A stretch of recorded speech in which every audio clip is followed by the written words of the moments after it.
सुधाकरराव आणि त्यांच्या बायकोच्या लग्नाचा आज 50वा वाढदिवस होता. त्यामुळे सर्वजण खूप खुश होते. लग्नाच्या वाढदिवसानिमित्त सुधाकररावांनी त्यांच्या सर्व मित्रमंडळींना आणि थोड्याफार नातेवाईकांना आमंत्रण दिले होते. घरी सर्व तयारी करण्यात आली होती. सुधाकरराव यांच्या बायकोनेच स्वतःच्या हाताने सर्व काही खमंग पदार्थ तयार केले होते. ते दोघेही नवरा बायको त्या दिवशी खूप खुश होते. सर्व काम आटोपल्यानंतर सुधाकररावांची बायको छान साडी नेसून खाली आल्या आणि सर्वांची नजर त्यांच्यावरच पडली. जणू रुक्मिणीचं रूपच दिसत होत्या त्या. परंतु म्हणतात ना, चांगल्या गोष्टींना लगेच नजर लागते. तसंच काही अगदी त्यांच्या बायकोसोबतच झालं. ॲनिव्हर्सरीचं सेलिब्रेशन करून झाल्यानंतर अचानक त्यांच्या बायकोच्या छातीत खूप दुखू लागलं आणि हॉस्पिटलमध्ये नेता नेताच त्यांची प्राणज्योत मावळली. त्या सर्वांना सोडून गेल्या. पाठीमागं उरले ते फक्त दुःख. बायको गेल्यानंतर सुधाकरराव एकटेच राहिले. काही दिवसांनी ऑस्ट्रेलियामधून सुधाकररावांना न्यायला त्यांचा मुलगा आला. आल्यानंतर त्यांनी सगळी प्रॉपर्टी विकली आणि ऑस्ट्रेलियाला जाण्यासाठी बापाला एअरपोर्टवर नेले. परंतु तो बापाला फसवून एकटाच निघून गेला. काही दिवसांनी जेव्हा ऑस्ट्रेलियामध्ये त्याच्यावर खूप मोठे संकट कोसळले तेव्हा तो बायकोला घेऊन भारतात परत आला. पण आल्यानंतर त्याने जे काही दृश्य पाहिले त्यामुळे तर 62 वर्षाचे सुधाकरराव हे प्रायव्हेट नोकरीतून निवृत्त झाले होते.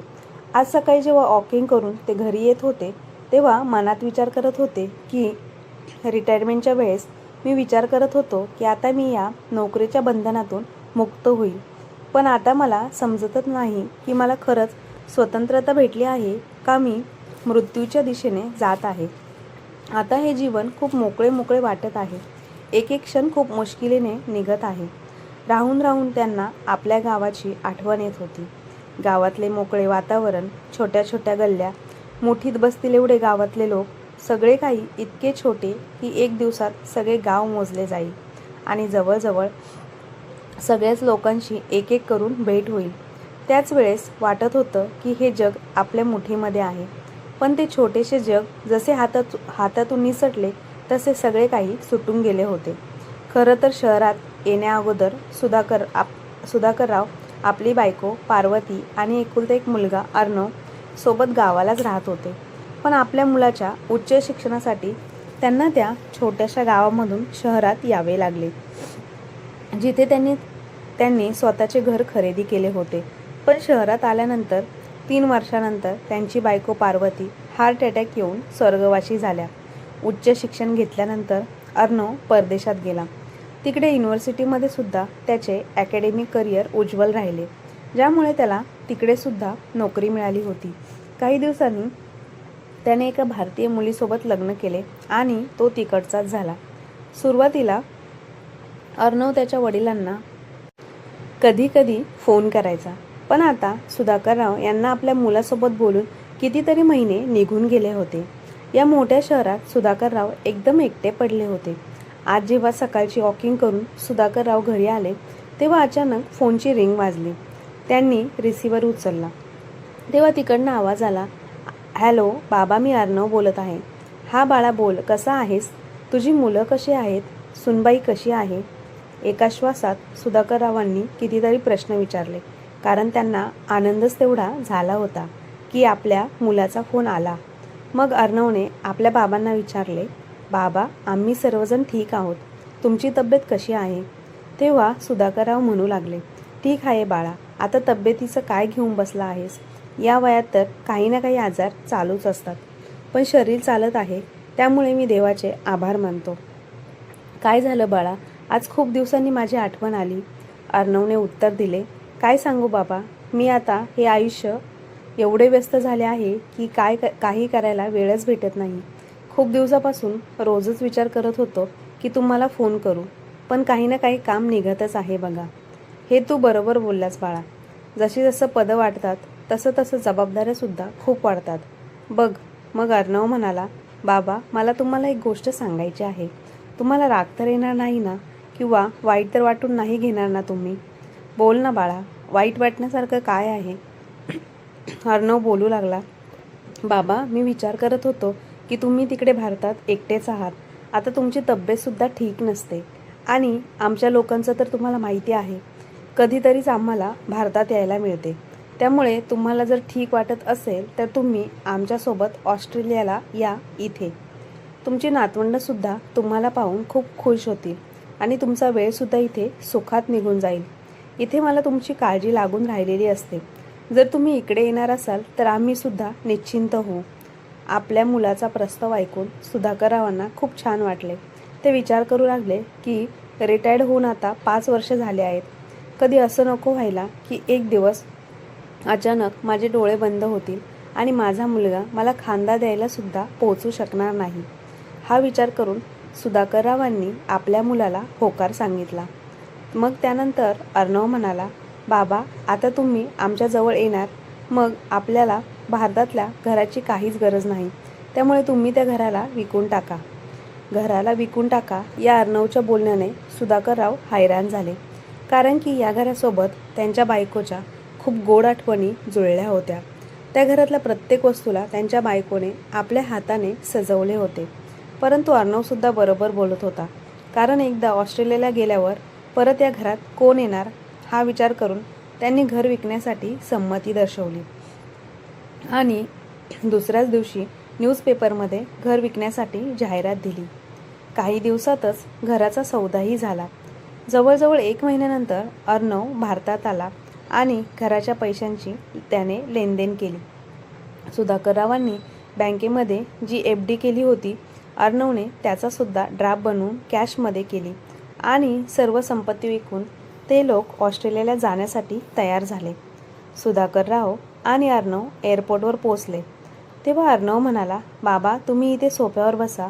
ही सगळी फॉर्मॅलिटी पूर्ण करायला खूप वेळ जाईल. मी काही वेळातच चेक इन करून परत येतो आणि मग तुम्हाला घेऊन जातो. सुधाकरराव तिथे सोफ्यावर बसून राहिले आणि त्यांचे मन भूतकाळात गेले. एक एक करून त्यांच्या जीवनाचे पान उलगडायला लागले. जे घर त्यांच्या बायकोने एवढ्या आवडीने बनवले होते, त्या घराला विकताना त्यांचे मन खूपच भरून आले होते. शहरात येण्याअगोदर सुधाकरराव आपल्या बायकोला म्हणाले होते की आपण शहरात गेल्यावर घर रेंटने घेऊ आणि आरामात राहू. पण पार्वतीताई तयार झाल्या नाही. त्या म्हणाल्या, आपण जर घर रेंटवर घेतले तर आपण वर्तमानात आरामात राहून जगू शकतो, पण आपल्या भविष्याची कायमच चिंता लागून राहील. छोटे का असेना, पण आपण आपले घर किंवा आपला प्लॉट लोन घेऊन खरेदी करू. त्यामुळे कमीत कमी आपल्याला म्हातारपणात कुठेही भटकायला लागणार नाही. किती आवडीने सुधाकररावांनी हे घर बनवले होते. पार्वतीसुद्धा थोडेच दिवस या घरात राहू शकली होती. अचानक एका रात्री तिची तब्येत खराब झाली आणि श्वास घ्यायला तिला त्रास होऊ लागला. उपचारासाठी तिला हॉस्पिटलमध्ये नेले, परंतु डॉक्टरांच्या खूप प्रयत्नानंतरही पार्वतीला वाचवू शकले नाही आणि या दिवसात ती सुधाकररावांना एकट्याला सोडून देवाघरी गेली. पार्वतीच्या मृत्यूनंतर अर्णव थोडे दिवस भारतात आला होता आणि काहीच दिवसात परतसुद्धा गेला. परंतु तो गेल्यानंतर सुधाकरराव खूपच एकटे पडले होते. कुठेच त्यांचे मन लागत नव्हते. एवढ्या मोठ्या घरात राहणे म्हणजे त्यांना वाटत होते की हे घर त्यांना खायला उठले आहे. सुधाकररावांनी घरातले काम कधीच केले नव्हते, पण आता ते स्वतः स्वयंपाक करायला लागले आणि घरातील साफसफाई करण्यासाठी एक कामवाली बाई ठेवली होती. अचानक सुधाकरराव भूतकाळातून बाहेर आले. खूपच उशीर झाला होता. अर्णव अजून चेक इन करून परत आला नव्हता. त्यांनी घड्याळाकडे पाहिले तर अर्णव जाऊन 2 तास झाले होते. सुधाकररावांनी ऑस्ट्रेलियाला जाणाऱ्या फ्लाईटच्या काउंटरवर जाऊन विचारले, मॅडम माझे नाव सुधाकर आहे. माझ्या मुलाचे नाव अर्णव आहे. आम्हाला ऑस्ट्रेलियाला जाणाऱ्या फ्लाईटमध्ये बसायचे आहे. माझा मुलगा चेक इन करण्यासाठी गेला होता, पण आता मला तो कुठेच दिसत नाही. सुधाकररावांचे बोलणे ऐकून काउंटरवर असणारी महिला प्रवाशांची लिस्ट पाहून म्हणाली, हो सर, अर्णव देशमुख नावाचे प्रवासी इथे आले होते, ज्यांनी चेकिंग केले होते. सर ऑस्ट्रेलियाची फ्लाईट निघून 1 तास होऊन गेला. त्या महिलेचे बोलणे ऐकून सुधाकरराव खूप हैराण झाले आणि म्हणाले, पण मॅडम मला त्याच फ्लाईटने ऑस्ट्रेलियाला जायचे होते. मला घेतल्याशिवाय फ्लाईट कशी काय निघून गेली? असे तर घडूच शकत नाही. सर जेवढे प्रवासी त्या फ्लाईटने जाणार होते तेवढे सगळे प्रवासी गेले आहेत. कोणताच प्रवासी मागे राहिला नाही. जर प्रवासी पोचला नसेल तर आम्ही त्या प्रवाशाच्या नावाची घोषणा करतो. त्या महिलेचे बोलणे ऐकून सुधाकरराव भरल्या आवाजात म्हणाले, तर मग मला घेतल्याशिवाय माझा मुलगा ऑस्ट्रेलियाला गेला. याचा अर्थ असा झाला की त्याने माझे तिकीट घेतलेच नव्हते. हा कसला कपटीपणा आहे. आता सुधाकररावांच्या पायाखालची जमीनच सरकली होती. ते आपले डोके पकडून जमिनीवर धपकन बसले आणि विचार करायला लागले की माझा मुलगा इतका कपटी असू शकतो. त्याला चांगले शिक्षण देण्यासाठी आम्ही आमच्या जीवनाच्या सुंदर दिवसांचा सुद्धा कष्ट करण्यात घालवले होते. पार्वती मला नेहमी सांगायची की म्हातारपणासाठी आपल्याला थोडे तरी वाचून ठेवायला पाहिजे. पण माझे एकच उत्तर असायचे की आपल्याला फक्त एकच मुलगा आहे. जर आपण त्याच्या सुखाचा विचार केला नाही तर मग कोण करणार. अर्णव एक खेळणं मागत होता तेव्हा मी त्याला 2 खेळणी आणून देत होतो. त्याचा एकच हट्ट होता की परदेशात शिकायला जायचे. तो हट्ट पूर्ण करण्यासाठी मी जीवाचे रान करून कुठून कुठून पैसे गोळा केले होते मलाच माहिती. कितीतरी लोकांच्या पुढे हात पसरला होता. माझ्या डोक्यात फक्त अर्णवचा हट्ट पूर्ण करण्याचा विचार होता. माझा मोठा भाऊ अंकुशदादा त्याच्यासोबत सुद्धा भांडण झाले होते कारण की त्याने माझी मदत करायला नकार दिला होता. तो म्हणायचा की जर तुझ्यात सामर्थ्य नाही तर त्याला परदेशात कशाला पाठवतो. आपल्या देशात नाही का तो शिकू शकत. आपल्या देशात शिकून मुलं नोकरी नाही करत का. माणसाने नेहमी अंथरूण पाहून पाय पसरावे. माझ्या भावाच्या बोलण्याने मला खूप त्रास झाला होता. त्याच दिवशी मी मनात ठरवलं होतं की आता कोणत्याच मदतीसाठी मी माझ्या भावाच्या दारात कधीच पाय ठेवणार नाही. त्यावेळेस आमच्या दोघा भावांच्या नात्यामध्ये कडूपणा आला होता. पण पाहिले गेले तर त्यांनी काही चुकीचं बोलले नव्हतं. ज्या मुलासाठी मी माझ्या भावासोबत संबंध तोडले आज तोच मुलगा माझ्या म्हातारपणात मला असा बेसहारा सोडून धोका देऊन निघून गेला होता. ज्या दिवसात मला त्याची जास्त गरज होती. सिक्युरिटी कर्मचाऱ्याच्या आवाजामुळे सुधाकररावांची तंद्री तुटली. तो कर्मचारी त्यांना विचारत होता, सर तुम्हाला कुठे जायचे आहे. मी खूप वेळापासून तुम्हाला इथे बसलेले पाहत आहे. बाळा मी कुठे जाणार. माझा आता कोणताच ठिकाणा नाही राहिला. मला तर माझ्या मुलासोबत ऑस्ट्रेलियाला जायचे होते पण तो तर मला सोडून निघून गेला. आता माझे नशीब मला कुठे घेऊन जाईल हे मला स्वतःला देखील माहिती नाही. एवढे बोलून सुधाकरराव शेजारच्या बेंचची मदत घेऊन उठले. काय करावं त्यांना काहीच कळत नव्हतं. दुःखी मनाने ते एअरपोर्टवरून बाहेर आले आणि विचार करू लागले की हे देवा अशा कठीण समयी मी आता कुठे जाऊ. आता मला कोण आधार देईल. आता तर माझे घरसुद्धा माझ्याजवळ नाही राहिले. मी माझ्या मोठ्या भावाजवळ जाऊ का. करेन का तो माझी मदत. त्याने मला माफ केले असेल का. पण आता माझ्याजवळ कोणताच पर्याय नाही. दादासमोर रडेन. माझी अडचण सांगेल. कदाचित त्याचे मन पागळेल. एकदा जाऊन पाहतो हा विचार करत ते रिक्षा पकडण्यासाठी पुढे आले. 2 तासानंतर ते आपल्या दादाच्या घरी पोचले. बेल वाजले तर त्यांच्या मोलकरणीने दरवाजा उघडला आणि विचारले, कोणाला भेटायचे आहे तुम्हाला. सुधाकरराव भरलेल्या आवाजात म्हणाले, अंकुश दादा आहे का घरी. आहे की दादासाहेब. पण तुम्ही कोण आहात. दादाला सांगा की त्यांचा लहान भाऊ आला आहे. त्याच वेळेला अंकुशराव बाहेर आले आणि आपल्या छोट्या भावाला अशा अवस्थेत पाहून हैराण झाले. आपल्या मोठ्या भावाला पाहून सुधाकररावांना अजूनच भरून आले आणि आपल्या दादाला मिठी मारून ते जोरजोरात रडायला लागले. अंकुशराव त्यांना आत घेऊन गेले आणि आपल्या भावाला रडण्याचे कारण विचारले. परंतु सुधाकरराव सांगण्याच्या अवस्थेतच नव्हते. त्यांच्या डोळ्यातून लगातार अश्रू वाहत होते. अंकुशरावांनी मोलकरणीला पाणी आणायला सांगितले. अंकुशराव त्यांना दिलासा देत म्हणाले, सुधाकर काय झाले आहे. तू अशा प्रकारे का रडत आहेस आणि ही काय स्वतःची अवस्था करून घेतली आहेस. हे घे पाणी पी आणि शांत हो. आता तू माझ्या घरात आहेस. आपल्या दादाजवळ. सुधाकररावांनी एक मोठा श्वास घेऊन थोडे पाणी पिले आणि हळू आवाजात म्हणाले, दादा मी काय सांगू तुला. या वयात माझ्यासोबत माझ्याच मुलाने कपटीपणा केला आहे रे.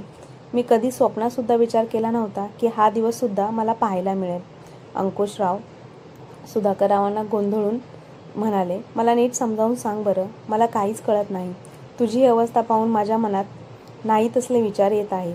मग सुधाकररावांनी सगळी घडलेली घटना आपल्या भावाला सांगितली. अंकुशरावांनी एक मोठा श्वास घेतला आणि म्हणाले, हा कसला कपटीपणा आहे. तू आपल्या मुलाच्या उच्च शिक्षणासाठी आणि त्याला चांगला माणूस बनवण्यासाठी स्वतःच्या सगळ्या इच्छा दाबल्या, जीवाचे रान केले आणि तुझ्यासोबत असे घडले. आईवडील याच दिवसासाठी आपल्या मुलांना कष्टाने वाढवतात का. आजकालची मुलं किती स्वार्थी झाली आहेत. तेव्हा सुधाकरराव म्हणू लागले, दादा, आता मला काही समजत नाही, मी काय करू. या वयात आता मी कुठे नोकरी करण्यासाठी सुद्धा जाऊ शकत नाही. हेच चांगले होईल की तू मला एखाद्या चांगल्या वृद्धाश्रमामध्ये पाठव. हे काय म्हणतोय सुधाकर. आत्मसन्मानाने जगणारा माणूस आज वृद्धाश्रमामध्ये जाण्यासाठी बोलत आहे. हे घर तुझेही आहे आणि माझी मुलगी अनुच्या लग्नानंतर तुझी वहिनी हे जग सोडून गेली. तिच्यानंतर तर मी अगदी एकट्याच झालो होतो. आता तू आला आहेस तर आपल्या दोघांचा वेळ आरामात निघून जाईल. आपल्या दादाचे बोलणे ऐकून सुधाकररावांना थोडे हलके वाटले. परंतु सुधाकररावांना आपल्या दादावर ओझे बनून राहायचे नव्हते. त्यामुळेच ते आतासुद्धा काळजीत पडले होते. दोन्ही भावांच्या गप्पा चालल्या होत्या तेव्हा दारावरची बेल वाजली. मोलकरणीने दरवाजा उघडला तर समोर अंकुशरावांची मुलगी अनु काही दिवसांसाठी आपल्या वडिलांच्या घरी राहायला आली होती. इतक्या वर्षानंतर आपल्या चुलत्याला पाहून ती आश्चर्यचकित झाली. अनु आपल्या चुलत्याजवळ बसली आणि त्यांची तब्येत कशी आहे ते विचारायला लागली. अनुला जेव्हा सुधाकररावांबरोबर जे झाले आहे ते कळले तेव्हा ती सुद्धा खूप हैराण झाली आणि दुःखी सुद्धा झाली. तिला विश्वासच बसत नव्हता की अर्णव आपल्या वडिलांसोबत असे काही करेल. दुसऱ्या दिवशी अनुने आपल्या वडिलांना आणि चुलत्यांना नाश्ता बनवून दिला आणि एका वेगळ्या रूममध्ये निघून गेली. सुधाकररावांनी पाहिले की अनु मोबाईलवर ऑनलाईन क्लास घेत होती. अनुला ऑनलाईन क्लास घेताना पाहून सुधाकररावांच्या मनात एक विचार आला आणि जेव्हा अनु बाहेर आली तेव्हा ते अनुला म्हणाले, बाळा, एक गोष्ट सांग, मी सुद्धा ऑनलाईन क्लास घेऊ शकतो का घरी बसून. आपल्या मुलाचा विचार करून त्रास करून घेण्यापेक्षा तर हे चांगले आहे की मी एखाद्या कामात व्यस्त होऊन जातो. सुधाकररावांचे बोलणे ऐकून अनु म्हणाली, का नाही काका, तुम्ही तर एक चांगले टीचर होऊन गेला आहात. आजकाल तर ऑनलाईन क्लासचा जमाना आहे. त्यामुळे तुम्हाला स्कूलला सुद्धा जायला लागणार नाही आणि स्कूलसारखे तासनतास उभं राहून शिकवायला सुद्धा लागणार नाही. तुम्ही तुमच्या वेळेनुसार मुलांना शिकवू शकता आणि तसं तर तुम्ही गणित विषयांचे चांगले शिक्षक होऊन गेला आहात. अनुने सुधाकररावांचा ऑनलाईन रेझ्युमे बनवून आपल्या स्कूलमध्ये पाठवला आणि काही दिवसातच त्यांना नियुक्त करून घेतले. सुधाकररावांना आता ऑनलाईन शिकवणीचे चांगले पैसे भेटायला लागले होते. सकाळी 9 वाजल्यापासून ते दुपारी 12पर्यंत आपल्या मोबाईलवरून ते मुलांना ऑनलाईन शिकवत होते आणि आपला खर्च ते स्वतः काढत होते. आता त्यांना जगण्याची नवीन आशा भेटली होती. आता सुधाकरराव पहिल्यापेक्षा चांगले राहायला लागले होते. ते त्यांच्या जीवनात आता खूप खुश होते. त्यांचा आनंद पाहून अंकुशरावांना सुद्धा खूप बरं वाटलं. सुधाकररावांची गरीब मुलांसाठी सुद्धा काहीतरी करण्याची खूप इच्छा होती. त्यामुळे त्यांनी मुलांसाठी कोचिंग सेंटर उघडले आणि त्यात त्यांची पुतणी अनुने त्यांची खूप मदत केली. अनुच्या मदतीने त्यांनी एक जागा रेंटवर घेतली. गणित विषयाच्या व्यतिरिक्त बाकीचे विषय शिकवण्यासाठी त्यांनी 2 शिक्षक कामावर ठेवले. त्यांच्या कोचिंग सेंटरची फी काही जास्त नव्हती आणि जर का गरीब मुले फी देऊ शकले नाही तर ते त्यांना फ्रीमध्ये शिकवत होते. त्यामुळेच त्यांच्या कोचिंग सेंटरची लोकप्रियता वाढली होती. सुधाकररावांच्या समाजकारणाला पाहून आता त्यांच्या मदतीसाठी काही NGO सुद्धा त्यांच्यासोबत जोडले गेले, ज्यांनी सुधाकररावांच्या कोचिंग सेंटरसाठी मोठी जागा उपलब्ध करून दिली. एकाच वर्षात त्यांच्या कोचिंग सेंटरचे रूपांतर एका मोठ्या इन्स्टिट्यूटमध्ये झाले होते. पण म्हणतात ना, कर्माची फळं आज नाही तर उद्या भोगावी लागतात. या जन्मात नाही तर पुढच्या जन्मात. अर्णवने जो धोका आपल्या वडिलांना दिला होता त्याच धोक्याच्या फळापासून तो कसा वाचू शकत होता. आपल्या एका मित्राच्या सोबत पार्टनरशिपसाठी अर्णवने आपल्या वडिलांचा पैसा जो धोक्याने मिळवला होता त्याच मित्राने अर्णवचे सर्व पैसे हडपून धोका दिला होता त्याला. पार्टनरशिपमध्ये बिझनेस सुरू करण्यासाठी अर्णवने पहिलीच नोकरी सोडली होती आणि आता त्याला कुठेच नोकरी मिळत नव्हती. शेवटी परदेशात तो बिना पैशाचं किती दिवस राहू शकत होता. जे थोडे काही पैसे वाचले होते त्याच पैशाने त्याने तिकीट काढली आणि ते सर्व लोक भारतात परत आले. भारतात येऊन अर्णव आपल्या बायको आणि पोरांसोबत त्याच्या सासरी राहू लागला होता. नोकरी शोधत होता पण त्याला मोठी नोकरी कुठेच मिळत नव्हती आणि छोटी नोकरी त्याला त्याच्या स्टँडर्डची वाटत नव्हती. सासरचे लोक आपल्याला बेरोजगार जावयाला किती दिवस इज्जत देतील. अर्णवला आता जाणवू लागले होते की आपल्या सासरवाडीत आपल्याला कमी किंमत देत आहे. तो त्याच्या जीवनात आता पूर्णपणे त्रासला होता. पण आता करू शकत तरी काय होता तो. एक दिवस जेव्हा त्याने पेपर वाचायला घेतला तेव्हा पेपरमध्ये आपल्या वडिलांच्या फोटोला पाहून तो हैराण झाला. पेपरमध्ये लिहिले होते, नेहमी कष्ट करणारे लोक आपल्या अडचणींना घाबरत नाही, उलट आपल्या मेहनतीने अडचणींना दूर करण्याचा प्रयत्न करतात. कष्ट करूनच आपल्याला परत आत्मनिर्भर बनवू शकतात. श्री सुधाकरराव देशमुख, ज्यांनी वय 65 मध्ये आपल्या आतमधल्या शिक्षकाला पुनर्जीवित दिले आणि आजच्या वृद्ध माणसांसाठी एक प्रेरणास्थान झाले आहेत. श्री सुधाकरराव हे महान शिक्षकांमधले एक आहे, ज्यांनी गरीब मुलांसाठी फ्री शिक्षण चालू केले आहे. त्यांच्या ह्या महान कार्याला पाहून सरकारकडून त्यांना पुरस्कार दिला जाणार आहे. वर्तमानपत्रात हे वाचून अर्णवला विश्वास बसत नव्हता. तो खूपच हैराण झाला होता की आपल्या वडिलांना ज्या प्रकारे त्याने धोका देऊन त्यांचे पैसे घेऊन पळून गेला होता, आज तेच आपल्या हिमतीवर एवढा मोठा पुरस्कार प्राप्त करणार आहेत. पेपरमधल्या छापलेल्या बातमीसोबतच त्यांच्या कोचिंग सेंटरचे नाव आणि पत्तासुद्धा लिहिला होता. अर्णव मदत मागण्यासाठी आपल्या बायकोसोबत लगेचच आपल्या वडिलांना भेटण्यासाठी पळाला. तिथे पोचल्यानंतर त्यांनी पाहिले की खूप मोठे इन्स्टिट्यूट बनले होते. जेव्हा अर्णव आणि त्याची बायको आतमध्ये गेले तेव्हा गार्डने विचारल्यानंतर त्यांनी त्याला सांगितले की त्यांना सुधाकररावांना भेटायचे आहे. गार्ड त्यांना ऑफिसमध्ये बसून सुधाकररावांना बोलवायला गेला. जसे सुधाकरराव आपल्या ऑफिसमध्ये आले तेव्हा अर्णव त्यांना पाहून हैराणच झाला. कधीकाळी त्याच्या वडिलांच्या चेहऱ्यावर लाचारी दिसत होती, आज त्यांच्या चेहऱ्यावर आत्मविश्वास चमकत होता. सुधाकरराव आतमध्ये येताच अर्णव त्यांच्या पायाशी पडून रडायला लागला. सुधाकरराव आपल्या मुलाला अचानक आपल्या पायाशी पाहून हैराण झाले होते. तेव्हा अर्णव म्हणाला, बाबा मला माफ करा, माझ्याकडून खूप मोठी चुकी झाली आहे. मी तुम्हाला धोका देऊन तुमचे घर विकून तुम्हाला एकट्याला सोडून निघून गेलो, पण त्याची शिक्षा मला देवाने दिली आहे. माझ्यासोबत सुद्धा खूप मोठा धोका झाला आहे हो. आता मला तुमचाच आधार आहे.